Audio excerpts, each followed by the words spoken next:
నమస్కారం ఫ్రెండ్స్. ఈ యొక్క రోజు మనం నేర్చుకుపోయే పాఠం ఆంధ్రప్రదేశ్ బడ్జెట్. ఈ బడ్జెట్ సంబంధించి సచివాలయం వారికి పర్టికులర్గా ఒక టాపిక్ మనకి పార్ట్ 2లో ఇవ్వడం జరిగింది. ఏంటంటే ఆంధ్రప్రదేశ్ ప్రభుత్వ సంక్షేమ పథకాలు. ఆంధ్రప్రదేశ్ ప్రభుత్వ సంక్షేమ పథకాలు ఇవన్నీ కూడా ఈ టాపిక్లో కవర్ అయినవి. పర్టికులర్గా నిన్న 16వ తారీఖుని మన ఆర్థిక శాఖ మంత్రి రాజేంద్రనాథ్ ఈయన చేసిన ప్రసంగాన్ని పీడిఎఫ్ డౌన్లోడ్ చేసుకుని ప్రతి పాయింట్ కూడా జాగ్రత్తగా పరిశీలించి ఆ పీడిఎఫ్లో నుంచే మనకి లెసన్ ఎక్స్ప్లెయిన్ చేయడం జరుగుతుంది. కాబట్టి జాగ్రత్తగా నేర్చుకునే ప్రయత్నం చేద్దాం.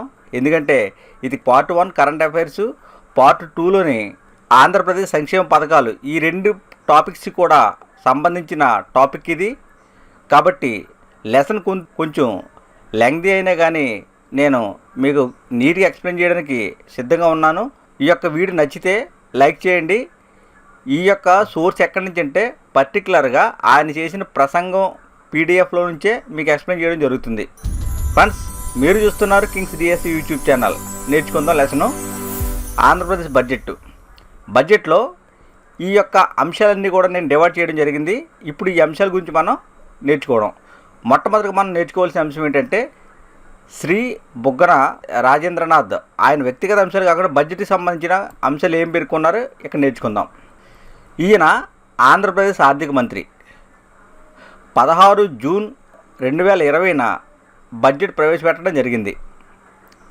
ఈయన ఈ బడ్జెట్ని వరుసగా రెండోసారి ప్రవేశపెట్టాడు. ఈ బుగ్గన రాజేంద్రనాథ్ ఆయన బడ్జెట్ని వరుసగా రెండోసారి ప్రవేశపెట్టాడు. ఈ బడ్జెట్ ఏ పదంతో ప్రారంభం అవుతుందంటే గౌరవనీయ అధ్యక్ష అనే పదంతో మొదలవుతుంది. ఈ బడ్జెట్ ప్రసంగం అనేది గౌరవనీయ అధ్యక్ష అనే పదంతో మొదలవుతుంది. ఈ బడ్జెట్ యొక్క ప్రధాన లక్షణం ఏంటి అంటే ఉత్పాదకత పెంపొందించడానికి అవసరమైన అన్ని చర్యలు చేపట్టడం. ఇది బడ్జెట్ యొక్క ప్రధాన లక్షణం. ఈ ప్రధానమైన లక్షణం ఏంటి? ఈ బడ్జెట్ అంటే ఉత్పాదకత పెంపొందించడానికి అవసరమైన అన్ని చర్యలు చేపట్టడం. ఈ బడ్జెట్కి స్ఫూర్తిగా తీసుకున్న మాటలు ఏంటి అని మనం ఆలోచిస్తే ఇక్కడ అన్ని రకాల సంపదల్లో పేదలకు భాగం కల్పించిన వాడే నిజమైన నాయకుడు. ఈ యొక్క మాటలను స్ఫూర్తిగా తీసుకోవడం జరిగింది. ఈ బడ్జెట్కి 2020-21 బడ్జెట్కి స్ఫూర్తిగా తీసుకున్న మాటలు ఏంటి అంటే అన్ని రకాల సంపదల్లో పేదలకు భాగం కల్పించిన వాడే నిజమైన నాయకుడు. ఈ మాటలను స్ఫూర్తిగా తీసుకోవడం జరిగింది. తర్వాత 2018-19 సంవత్సరంలో రాష్ట్ర స్థూల ఉత్పత్తి పెరుగుదల ఎంత అంటే 8.8%. 2018-19 సంవత్సరంలో రాష్ట్ర స్థూల ఉత్పత్తి పెరుగుదల ఎంత అంటే 8.8%. ఈ బడ్జెట్లో కొన్ని నిర్వచనాలను మన ఆర్థిక శాఖ మంత్రి గారు పేర్కొన్నారు. ఆ నిర్వచనం ఇచ్చి ఈ మాటలు చెప్పిన వ్యక్తి ఎవడు అనే అడిగే అవకాశం కూడా ఉంది. కాబట్టి అందులో ముఖ్యమైనవి కొన్ని తీసుకుని మీకు ఎక్స్ప్లెయిన్ చేస్తున్నాను. ఓకే, ఈ నిర్వచనాలు చూసినట్లయితే ముఖ్యంగా మన చర్యలే మన ప్రాధాన్యతను ప్రదర్శిస్తాయి. ఇదొక నిర్వచనం. తర్వాత నేను రాట్నం మీద దారం తీసినప్పుడు పేదవారి గురించి ఆలోచిస్తాను. ఒడికే ప్రతి నూలు పోగులోనూ దేవుడిని చూస్తాను. ఈ రెండు మాటలు చెప్పింది ఎవరంటే గాంధీ. మరొకసారి, మన చర్యలే మన ప్రాధాన్యతను ప్రదర్శిస్తాయి. ఈ మాటలు ఎవరు చెప్పారు అంటే గాంధీ గారు చెప్పారు. అదేవిధంగా నేను రాట్నం మీద దారం తీసేటప్పుడు పేదవారి గురించి ఆలోచిస్తాను. ఒడికే ప్రతి నూలు పోగులో దేవుడిని చూస్తాను. ఇది కూడా చెప్పింది గాంధీ. నెక్స్ట్, ఎవరైనా తాను చేపట్టాలనుకున్న మార్పు సాధనకు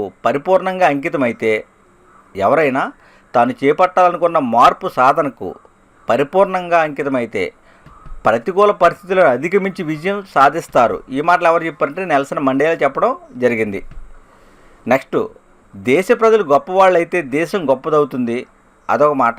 నెక్స్ట్, తండ్రి వెంట బిడ్డల్లా జనం పాలకుడితో కదిలొస్తారు. అడగకుండానే స్నేహాస్తం అందిస్తారు. ఈ మాటలు ఎవరు చెప్పారంటే స్వామి వివేకానంద. దేశ ప్రజలు గొప్పవాళ్ళైతే దేశం గొప్పదవుతుంది. ఎవరు చెప్పారు ఈ మాటలు అంటే స్వామి వివేకానంద. నెక్స్ట్, తండ్రి వెంట బిడ్డల్లా జనం పాలకుడితో కదిలి వస్తారు. అడగకుండానే స్నేహాస్తం అందిస్తారు. ఈ మాటలు చెప్పింది కూడా స్వామి వివేకానంద. మానవ మనోవికాసమే మనిషి మనుగడకు పరమార్థం కావాలి. ఇది ఎవరు చెప్పారంటే అంబేద్కర్. మానవ మనోవికాసమే మనిషి మనుగడకు పరమార్థం కావాలి, అంబేద్కర్ చెప్పడం జరిగింది. నెక్స్ట్, మనం చేపడుతున్న పనుల్లో వ్యవసాయం అన్నింటికన్నా ఎంతో వివేకవంతమైనది. ఈ మాటలు చెప్పింది కూడా థామస్ జెఫర్సన్. మనం చేపడుతున్న పనుల్లో వ్యవసాయం అన్నింటికన్నా ఎంతో వివేకవంతమైంది. ఈ మాటలు చెప్పింది ఎవరంటే థామస్ జెఫర్సన్. ఫ్రెండ్స్, ఈ యొక్క వచనాలు ఎందుకు మీకు చెప్తున్నామంటే, ఈ నిర్వచనం ఇచ్చేసి ఈ మాటలు ఎవరు చెప్పారు అని అడిగే అవకాశం ఉంది కాబట్టి ఈ యొక్క బడ్జెట్లో పర్టికులర్గా పాయింట్లు తీసుకుని మీకు ఎక్స్ప్లెయిన్ చేయడం జరిగింది. ఓకే, నిర్వచనాలు అయిన తర్వాత మొత్తం బడ్జెట్ ఎంత అంటే 2,24,789.18 కోట్లు. మొత్తం బడ్జెట్ ఎంత అంటే 2,24,789.18 కోట్లు. ఇందులో రెవెన్యూ ఆదాయము 1,61,958.50 కోట్లు. రెవెన్యూ వ్యయం ఎంత అంటే 1,61,958.50 కోట్లు. నెక్స్ట్, రెవెన్యూ ఖర్చు 1,80,392.65 కోట్లు. రెవెన్యూ ఖర్చు ఎంత అంటే 1,80,392.65 కోట్లు.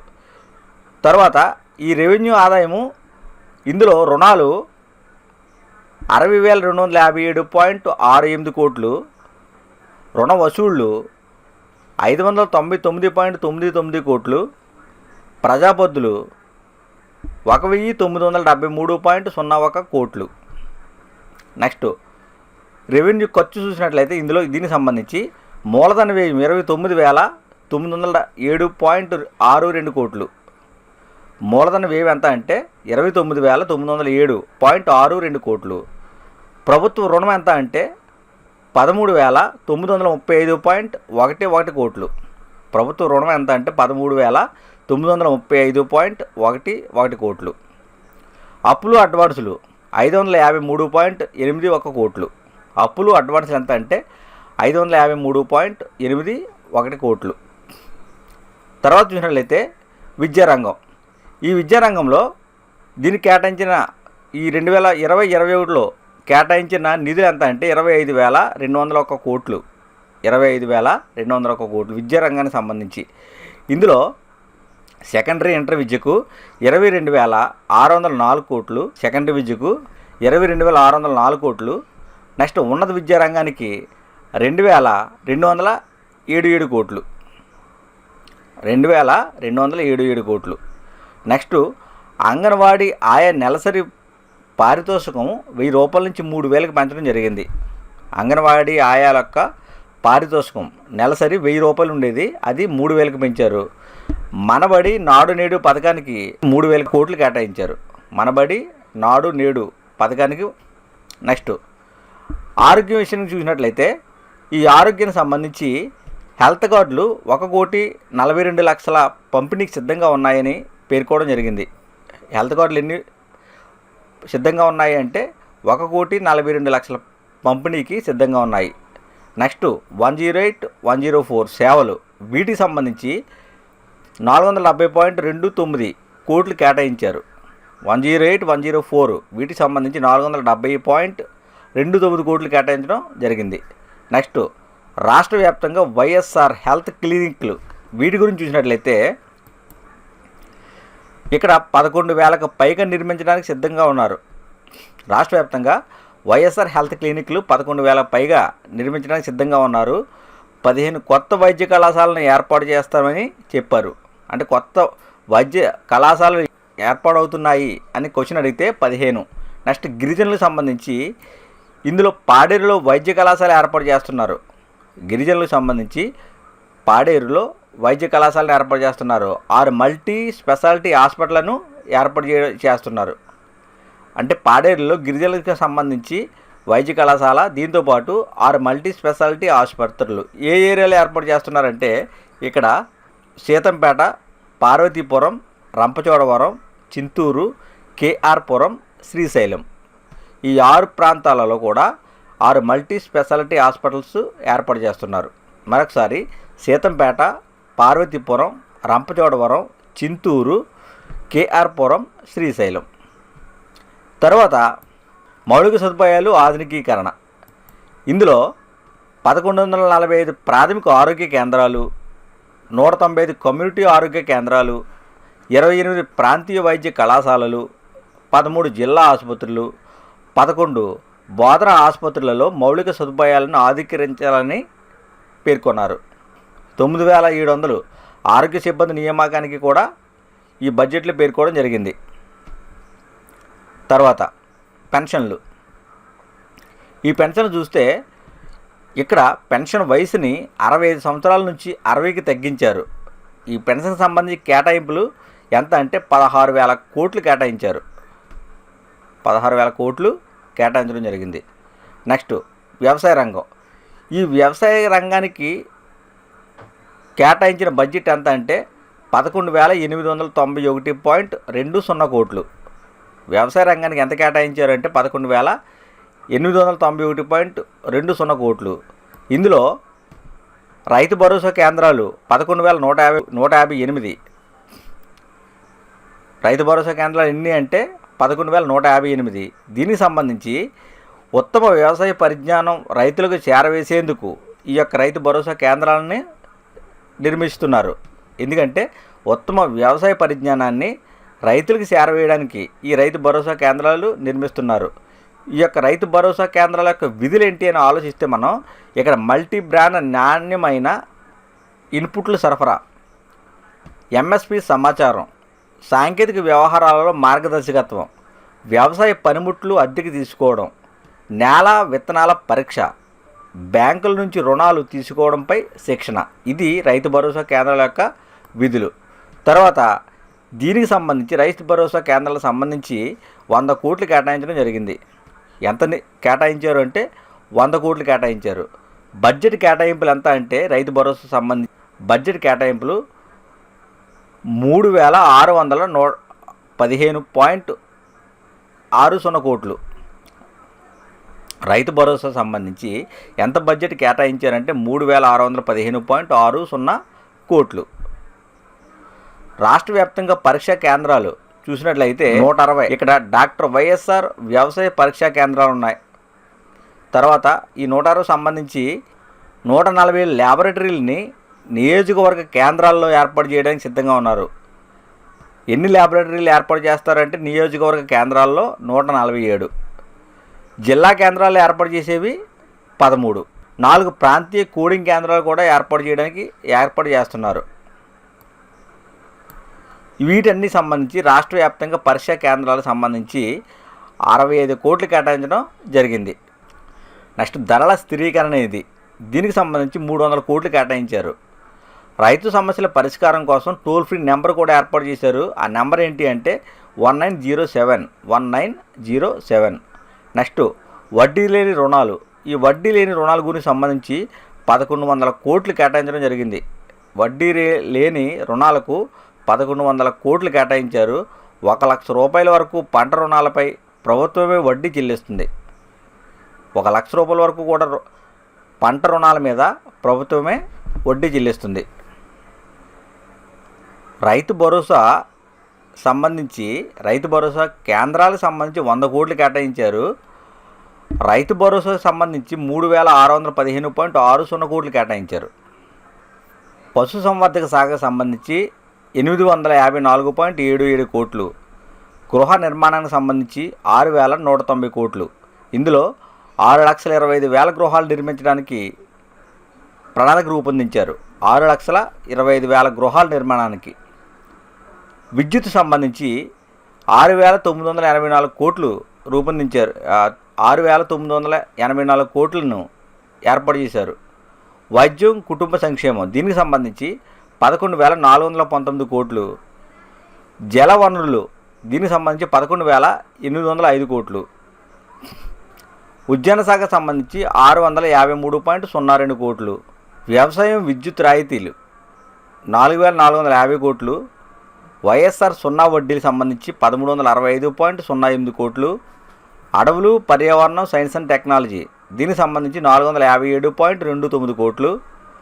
రవాణా రంగానికి సంబంధించి 6,588.63 కోట్లు, పారిశ్రామిక అభివృద్ధికి సంబంధించి 2,075.56 కోట్లు, అగ్రిగోల్డ్ బాధితులకు 200 కోట్లు, పోలీస్ శాఖకు సంబంధించి 5,988.72 కోట్లు. రాష్ట్ర తలసరి ఆదాయం ఎంత అంటే 1,69,519 రూపాయలు. రాష్ట్ర తలసరి ఆదాయం ఎంత అంటే 1,69,519 రూపాయలు తలసరి ఆదాయం ఇది. తర్వాత చూసినట్లయితే పశు గణాభివృద్ధి మత్స్య పరిశ్రమ, దీనికి సంబంధించింది 1,279.78 కోట్లు.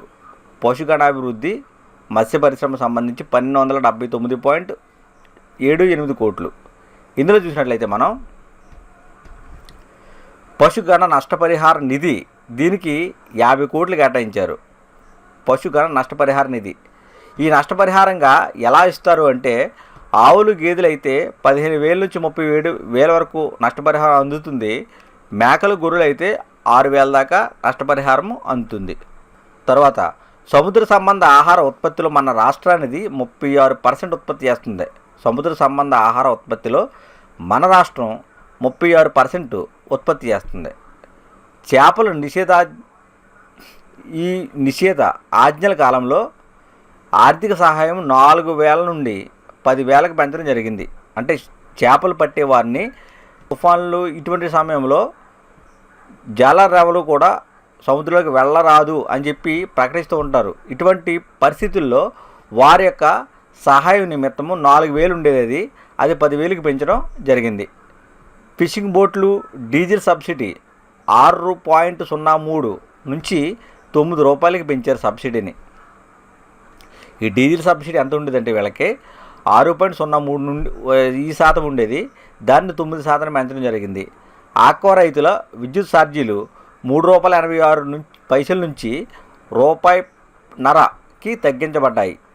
ఈ యొక్క ఆక్వా రైతుల విద్యుత్ ఛార్జీలు 3.86 నుంచి ₹1.50కి తగ్గించబడ్డాయి. అంటే ₹1.50కి తగ్గించబడ్డాయి. ఆకస్మిక మృతి పొందిన మత్స్యకారులు ఆర్థిక సహాయం ఎంత ఉండేదంటే వీళ్ళకి 5 లక్షలు ఉండేది. ఈ 5 లక్షలని ఎంతకు పెంచారు అంటే 10 లక్షలు పెంచారు. ఆకస్మికంగా మత్స్యకారులు చనిపోతే వారి యొక్క ఆర్థిక సహాయము 5 లక్షలు ఉండేది, అది 10 లక్షలకు పెంచడం జరిగింది. నూతన ఫిషింగ్ హార్బర్లు, ఇవి ఎక్కడ ఏర్పాటు చేస్తున్నారు అంటే ఈ ఫిషింగ్ హార్బర్లను జువలదిన్నె, నిజాంపట్నం, మచిలీపట్నం, ఉప్పాడ, బుడగట్లపాలెం, పూడిమెడక, కొత్తపట్నం, బియ్యపు తిప్ప ఈ ప్రాంతాలలో నూతన ఫిషింగ్ హార్బర్లు ఏర్పాటు చేస్తున్నారు. 142.66 కోట్లు బడ్జెట్ కేటాయించడం జరిగింది. తర్వాత చూసినట్లయితే మనం సాగునీటి వనరులు, ఇందులో రాయలసీమ దుర్భిక్ష నివారణ మిషన్, ఈ రాయలసీమ దుర్భిక్ష నివారణ మిషన్ దీని గురించి చూసినట్లయితే మన వాటా కృష్ణా జలాల వినియోగానికి ఈ యొక్క మిషన్ అనేది కృషి చేస్తుంది. అంటే మన కృష్ణా జలాల వాటాను వినియోగించుకోవడానికి ఇది కృషి చేస్తుంది. ఈ రాయలసీమ దుర్భిక్ష నివారణ మిషన్ అనే దానిని రాయలసీమకు వరంగా చెప్పవచ్చు. మనకి బిట్టు ఎలా అడుగుతాడంటే ఈ క్రింది వానిలో ఈ పథకాన్ని రాయలసీమకు వరంగా చెప్పవచ్చు అని చెప్పి అడిగే అవకాశం ఉంది. కాబట్టి రాయలసీమ దుర్భిక్ష నివారణ మిషన్ ఈ పథకాన్ని రాయలసీమకు వరంగా చెప్పవచ్చు. తర్వాత వైఎస్ఆర్ పల్నాడు దుర్భిక్ష నివారణ మిషన్, వైఎస్ఆర్ పల్నాడు దుర్భిక్ష నివారణ మిషన్ దీనికి సంబంధించి పల్నాడు రైతుల సంక్షేమం కోసం వరికశాలపూడి పథకం ఇందులో విలీనం చేశారు. వరికశాలపూడి పథకాన్ని పల్నాడు రైతుల సంక్షేమం కోసం విలీనం చేయడం జరిగింది. దీనికి సాగునీటికి సంబంధించి 11,805.85 కోట్లు కేటాయించడం జరిగింది. ఎంత కేటాయించారు అంటే 11,805.85 కోట్లు కేటాయించడం జరిగింది. నెక్స్ట్ సంబంధించి సంక్షేమం, ఈ సంక్షేమానికి సంబంధించి ఎస్సీ సంక్షేమానికి 15,735.68 కోట్లు కేటాయించారు. ఎంత కేటాయించారు అంటే 15,735.68 కోట్లు కేటాయించారు. ఎస్టీ సంక్షేమానికి 5,177.54 కోట్లు కేటాయించారు. ఎస్టీ సంక్షేమానికి ఎంత కేటాయించారు అంటే 5,177.54 కోట్లు కేటాయించడం జరిగింది. నెక్స్ట్ బీసీ ఉప ప్రణాళికకు దీనికి సంబంధించి 25,331.29 కోట్లు కేటాయించడం జరిగింది. ఎంత కేటాయించారు అంటే 25,331.29 కోట్లు కేటాయించారు. కాపు సంక్షేమానికి సంబంధించి 2,846.47 కోట్లు కేటాయించడం జరిగింది. కాపు సంక్షేమానికి 2,846.47 కోట్లు కేటాయించడం జరిగింది. నెక్స్ట్ స్కిల్స్ సంబంధించి ఈ స్కిల్స్ తిరుపతిలో స్కిల్స్ విశ్వవిద్యాలయం ఏర్పాటు చేస్తున్నారు. స్కిల్స్ విశ్వవిద్యాలయం ఎక్కడ ఏర్పాటు చేస్తున్నారు అంటే తిరుపతిలో ఏర్పాటు చేస్తున్నారు. 30 స్కిల్స్ కళాశాలలు ఏర్పాటు చేయడానికి ఈ బడ్జెట్లో ప్రతిపాదన జరిగింది. దీనికి సంబంధించి 856.62 కోట్లు కేటాయించడం జరిగింది. ఈ స్కిల్స్కి సంబంధించి 856.62 కోట్లు కేటాయించడం జరిగింది. నెక్స్ట్ గ్రామీణ అభివృద్ధి, దీనికి సంబంధించి 16,710.38 కోట్లు కేటాయించారు. గ్రామీణ అభివృద్ధికి సంబంధించి 16,710.38 కోట్లు కేటాయించడం జరిగింది. నెక్స్ట్ మైనార్టీ సంక్షేమానికి సంబంధించి 2,050.23 కోట్లు కేటాయించారు. ఈ మైనార్టీ సంబంధించి ఎంత కేటాయించారంటే 2,050.23 కోట్లు కేటాయించడం జరిగింది. అల్పసంఖ్యాక వర్గాల మత పరిచర్య చేసేవారికి ఈ యొక్క నిధులు వర్తిస్తూ ఉంటాయి. ఏంటి అంటే నెలకు ఇమాంలకు 5,000 ఇస్తున్నారు. అదేవిధంగా మౌజంలకు 3,000 భృతి ఇవ్వడం జరుగుతుంది. జెరూసలేం వంటి తీర్థయాత్రలకు అందించే సబ్సిడీ 20,000 నుంచి 40,000కి పెంచారు. జెరూసలేం వంటి తీర్థయాత్రలకు అందించే సబ్సిడీని 20,000 నుంచి 40,000కి పెంచడం జరిగింది. తర్వాత ఉచిత విద్యుత్తు, ఈ ఉచిత విద్యుత్ సంబంధించి బడ్జెట్ కేటాయింపు ఎంత అంటే 425.93 కోట్లు. అంటే 200 యూనిట్ల లోపు ఎవరైతే ఎస్సీ ఎస్టీ వారు ఉన్నారో వారికి 200 యూనిట్ల లోపు కాల్చుకుంటే వారికి ఉచిత విద్యుత్తుని అందిస్తున్నారు ఈ పథకాన్ని. దానికి కేటాయింపు ఎంత అంటే 425.93 కోట్లు. దీని ద్వారా 21 లక్షల కుటుంబాలకు లబ్ధి అనేది చేకూరుతుంది. ఎన్ని కుటుంబాలకు లబ్ధి చేకూరుతుంది అంటే 21 లక్షల కుటుంబానికి లబ్ధి చేకూరుతుంది. తర్వాత ప్రజా పంపిణీ వ్యవస్థ, ఈ ప్రజా పంపిణీ వ్యవస్థ గురించి చూసినట్లయితే రాష్ట్రంలో ప్రస్తుతం ఉన్న రేషన్ కార్డులు ఎన్ని అంటే 1,47,25,346 రేషన్ కార్డులు ఉన్నాయి. మన రాష్ట్రంలో 1,47,25,346 రేషన్ కార్డులు ఉన్నాయి. తర్వాత డోర్ డెలివరీ వ్యవస్థను 2019 సెప్టెంబర్ 6న ప్రవేశపెట్టడం జరిగింది. సీఎం జగన్మోహన్ రెడ్డి గారు డోర్ డెలివరీ వ్యవస్థను 2019 సెప్టెంబర్ 6న ప్రవేశపెట్టడం జరిగింది. నెక్స్ట్ స్త్రీ సాధికారిత శిశు సంక్షేమం, దీనికి సంబంధించి 3,456 కోట్లు, ఇది 3,456 కోట్లు కేటాయించడం జరిగింది స్త్రీ శిశు సంక్షేమానికి సంబంధించి. ఇందులో వైఎస్ఆర్ సంపూర్ణ పోషణ కార్యక్రమానికి సంబంధించి 1,500 కోట్లు. మన రాష్ట్రంలో ఐసిడిఎస్ ప్రాజెక్టుకి సంబంధించి ఈ ప్రాజెక్టులు ఎన్ని ఉన్నాయి అంటే 257 ఉన్నాయి. మన రాష్ట్రంలో ఐసిడిఎస్ ప్రాజెక్టులు ఎన్ని ఉన్నాయి అంటే 257. అంగన్వాడీలు అయితే 48,770 ఉన్నాయి. అంగన్వాడీలు మన రాష్ట్రంలో 48,770. మినీ అంగన్వాడీలు 6,837. మినీ అంగన్వాడీలు ఎన్ని ఉన్నాయంటే 6,837. నెక్స్ట్ దిశ చట్టం గురించి చూసినట్లయితే ఈ దిశ చట్టాన్ని ఎప్పుడు ప్రవేశపెట్టారు అంటే 2019లో ప్రవేశపెట్టడం జరిగింది. 2019లో ప్రవేశపెట్టడం జరిగింది. ప్రత్యేక న్యాయస్థానాలు దీనికి సంబంధించి 13 ఉన్నాయి. దిశ చట్టానికి సంబంధించి ప్రత్యేక న్యాయస్థానాలు ఎన్ని ఉన్నాయంటే 13. నియమించిన ప్రత్యేక ప్రాసిక్యూటర్లు ఏంటంటే పబ్లిక్ ప్రాసిక్యూటర్లు 13 మందిని నియమించడం జరిగింది ఈ దిశ కేసుకి సంబంధించి. ఉమెన్ పోలీస్ స్టేషన్లు దిశ స్టేషన్లుగా మార్చారు. ఉమెన్ పోలీస్ స్టేషన్లు అన్నీ కూడా దిశ పోలీస్ స్టేషన్లుగా మార్చడం జరిగింది. నెక్స్ట్ సచివాలయం, ఈ సచివాలయం సంబంధించి ఇక్కడ అందించే సేవలు ఏంటంటే 536 రకాల సేవలు అందిస్తున్నారు. సచివాలయంలో ఎన్ని రకాల సేవలు అందిస్తున్నారు అంటే 536 రకాలు. ఇక్కడ ఉద్యోగులు 1.2 లక్షలు, వాలంటీర్లు 2.5 లక్షలు. సచివాలయంలో ఉద్యోగులు ఎంతమంది అంటే 1.2 లక్షల మంది, వాలంటీర్లు 2.5 లక్షల మంది.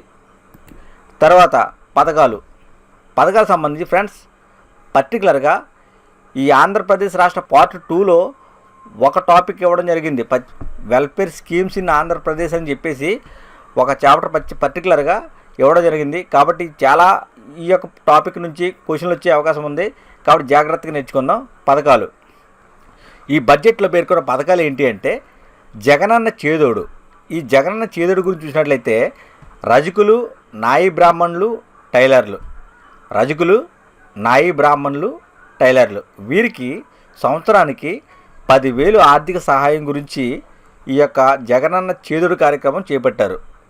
దీనికి సంబంధించిన కేటాయింపులు ఎంత అంటే 247 కోట్లు కేటాయించడం జరిగింది. 247 కోట్లు. తర్వాత చూసినట్లయితే జగనన్న తోడు. ఈ జగనన్న తోడు ఎవరికి అంటే వీధి వర్తకులు, తోపుడు బండ్ల వ్యాపారులకు, వీధి వర్తకులు, తోపుడు బండ్ల వ్యాపారులకు జగనన్న తోడు అనే పథకం వర్తిస్తుంది. వీరికి సంవత్సరానికి 10,000 రూపాయల ఆర్థిక సహాయాన్ని అందిస్తున్నారు. ఈ వీరి ద్వారా లబ్ధి పొందేవారు ఎవరు అంటే గ్రామాలలో అయితే 7 లక్షల మందికి లబ్ధి పొందుతున్నారు. పట్టణాల్లో అయితే 2.3 లక్షల మంది లబ్ధి పొందుతున్నారు. తర్వాత దీనికి కేటాయించిన కేటాయింపులు ఎంత అంటే 930 కోట్లు కేటాయించడం జరిగింది. ఎంత కేటాయించారంటే 930 కోట్లు కేటాయించారు. తర్వాత వైఎస్ఆర్ నేతన్న నేస్తం. దీనికి సంబంధించి చూసినట్లయితే మగ్గం కలిగిన ప్రతి ఒక్క కుటుంబానికి కూడా 24,000 సహాయం, ఆర్థిక సహాయం అందించడానికి ఈ యొక్క పథకం రూపొందించారు.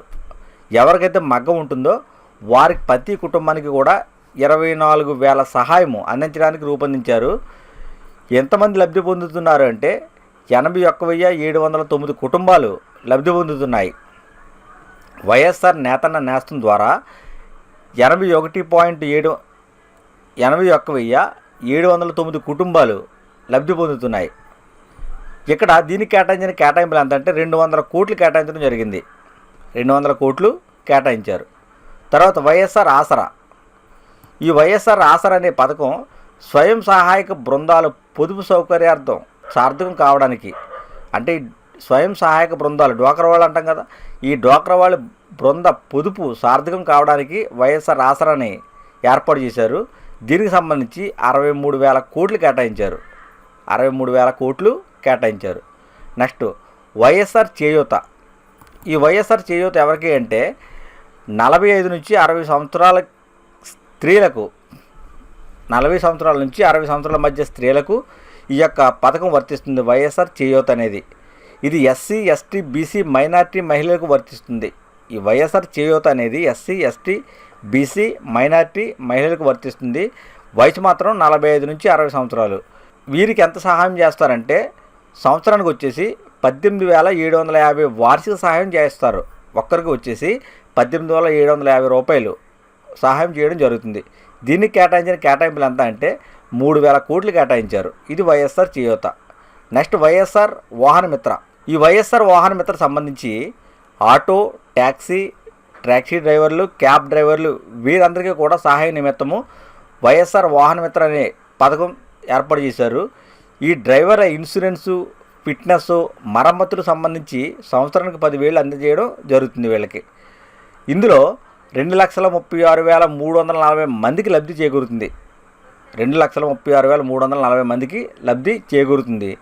ఈ వైఎస్ఆర్ వాహన మిత్రకు కేటాయించిన కేటాయింపులు ఎంత అంటే 275.52 కోట్లు కేటాయించడం జరిగింది. ఎంత కేటాయించారంటే 275.52 కోట్లు కేటాయించడం జరిగింది. తర్వాత కాపు నేస్తం. ఈ కాపు నేస్తం ఎవరికంటే కాపు మహిళలకు సంవత్సరానికి 15,000 చొప్పున, వీరికి ఎంత ఇస్తారు అంటే సంవత్సరానికి 15,000 రూపాయలు చొప్పున ఇవ్వడం జరుగుతుంది. దీనికి కేటాయించిన కేటాయింపులు 350 కోట్లు కేటాయించడం జరిగింది కాపు నేస్తానికి సంబంధించి. తర్వాత వైఎస్ఆర్ లా నేస్తం. ఈ వైఎస్ఆర్ లా నేస్తం సంబంధించి జూనియర్ లాయర్లకు నెలకు 5,000 చొప్పున పారితోషికం అందిస్తున్నారు. దీనికి కేటాయించిన కేటాయింపులు ఎంత అంటే 12.75 కోట్లు. 12.75 కోట్లు. నెక్స్ట్ జగనన్న విద్యా దీవెన, జగనన్న వసతి దీవెన. జగనన్న విద్యా దీవెన, జగనన్న వసతి దీవెన ఇది ఎవరికంటే బడ్జెట్ కేటాయింపుల్లో ఎంత కేటాయించారంటే 5,009 కోట్లు కేటాయించడం జరిగింది. బడ్జెట్ కేటాయింపుల్లో విద్యా దీవెన, వసతి దీవెన వీటికి సంబంధించి 509 కోట్లు కేటాయించడం జరిగింది. ఉన్నత విద్యలో విద్యార్థుల నిష్పత్తి పెంచడం కొరకు ఈ యొక్క పథకం ఏర్పాటు చేశారు. ఉన్నత విద్యలో అంటే కాలేజీ విద్యలో విద్యార్థుల యొక్క నిష్పత్తి పెంచడం గురించి ఈ పథకాన్ని ఏర్పాటు చేశారు. విద్యార్థులైతే 12 లక్షల విద్యార్థులకు లబ్ధి చేకూరుతుంది. ఎంతమంది విద్యార్థులకు లబ్ధి చేకూరుతుంది అంటే 12 లక్షల విద్యార్థులకు లబ్ధి చేకూరుతుంది. పూర్తి ఫీ రీఎంబర్స్మెంట్ ఇక్కడ ఈ పథకంలో ఇస్తున్నారు. నెక్స్ట్ అమ్మఒడి, దీనికి కేటాయించిన కేటాయింపులు 6,000 కోట్లు.